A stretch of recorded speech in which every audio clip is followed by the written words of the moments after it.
Okay, so this is my clay body research from this semester, which is a continuation of the research I did in ceramics too. And this is taking it from a CMF to a finished usable clay body that I actually made work with. So that's great.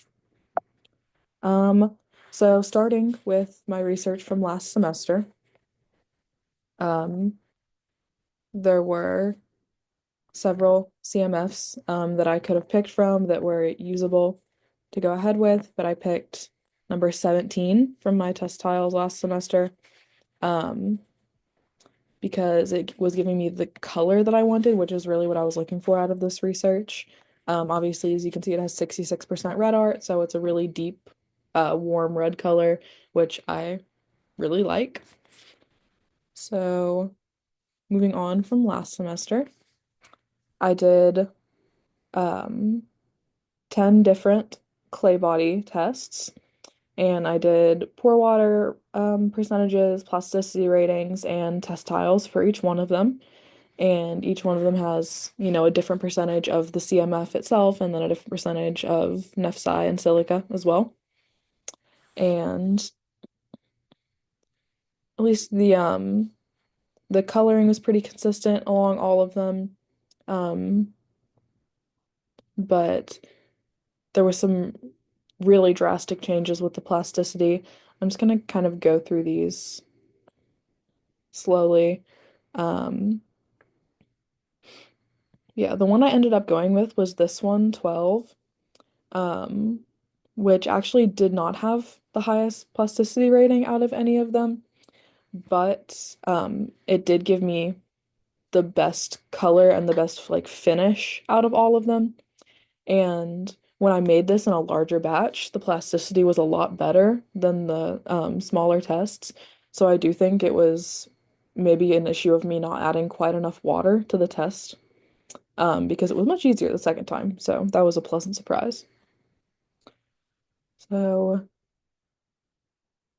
yeah, just the different tests, the different results I got. And then here are the shrinkage rates for after I made the test tiles. Measured it 2 hours, 4 hours, 6 hours, and then overnight, around 12 hours. So yeah, they were all fairly even. There was nothing like crazy, no drastic drops. Um, so yeah, this went pretty smoothly. And then here are the water absorption of the bisque tiles. Um, it Yeah, it pretty much went up as the clay mineral fraction percentage decreased, which I thought was interesting. Um, so those are probably the less absorptive materials in the clay body. But yeah, still a pretty even increase throughout the chart there. Then these are the finished test tiles. And as you can see, some of them broke in the kiln because I was not anticipating this, but they got really glassy. Um, and some of them stuck together. So shouldn't have stacked them, I guess.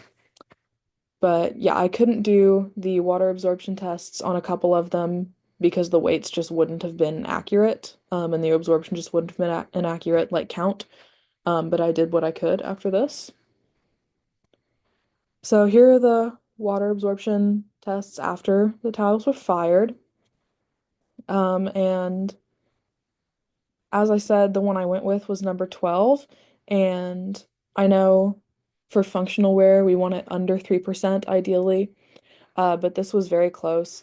And I wanted it more for sculptural work and not functional work. So I figured it would be okay because the stuff I'm making with it isn't designed to get submerged in water anyway. So yeah.